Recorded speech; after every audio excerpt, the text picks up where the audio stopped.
Welcome to Temple Baptist Church here in Poplar, Bluff, Missouri. We're going to be in Judges today. We're going to be in chapter 2, and we're going to look at verse 19. And we just encourage you to read more passage around that if you will. But if you don't, that's fine. But if you could read verses 11 through 19, I think it'd give you more insight onto what's happening. But I'll try to bring up enough of that to do that. But it says in verse 19, it came to pass, when the judges were dead, they reverted and behaved more corruptly than their fathers by following other gods to serve them and bow down to them. They did not cease from their own doing, nor from their stubborn ways. Joshua had done his best to get Israel to serve the one and true God. We know that. We know Moses did that. We know Joshua, his successor, done that. But after his death, they exchanged, and I'm talking the children of Israel, exchanged the worship of God for Baal worship. They were going to do that because of God's great love for His people. We'd had these leaders. We'd had Moses and Joshua. Then He raised up judges to lead the children of Israel. They were, they were heroic leaders. They were good leaders. They were going to rescue Israel from certain calamity. But upon the death of each judge, we know what happened, don't we? On the death of each judge, God's people would resort to sin again. And in Judges, I think we see this. We see a pattern of bondage, deliverance, and blessing, followed by sin and bondage again. It's still, we think, well, why did they do that? Why did they do that? The Lord would get them out of trouble, and they'd stay out of trouble for a while, but it wasn't too long. They was right back to the same thing, and that is the thing is that sin still works that way today. It still works that way. You think about stubborn or stiff-necked, and the Hebrew word translated that, and I have enough trouble speaking English. I'm not going to try to pronounce a Hebrew word to you, but it comes from the idea of being hard or severe.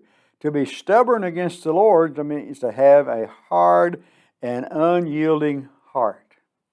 That's what it means.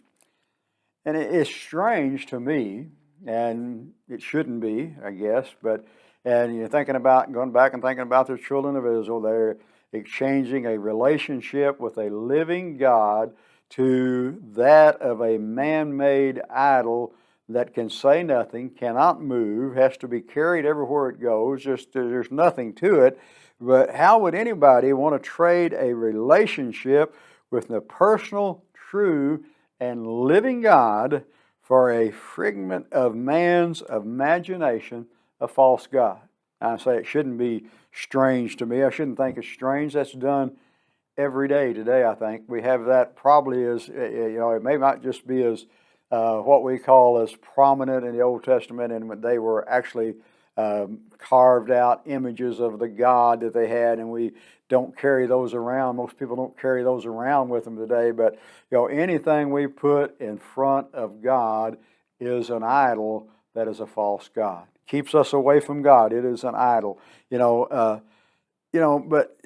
Still sometimes stubborn, clings to other things instead of God. Have you ever heard the expression, cut off your nose, spite your face? I think that's what the children of Israel were doing. They were cutting off their nose to spite their face. And, Joshua here, he continues to challenge them. God's word today continues to challenge us. Whom do you choose to serve? As for me and my house, what are you going to say? As for me and my house, we're going to choose to follow the world, worldly pleasures. Now, there's nothing wrong with having some leisure time, but it becomes wrong when it overrides what we need to be doing for God. We all got to have some relaxation. We all got to have some time with family and friends, and a little bit of what we call downtime, but when we're downtime, we're talking about we don't leave the Lord out. He's still a part of it. But whom do you choose to serve?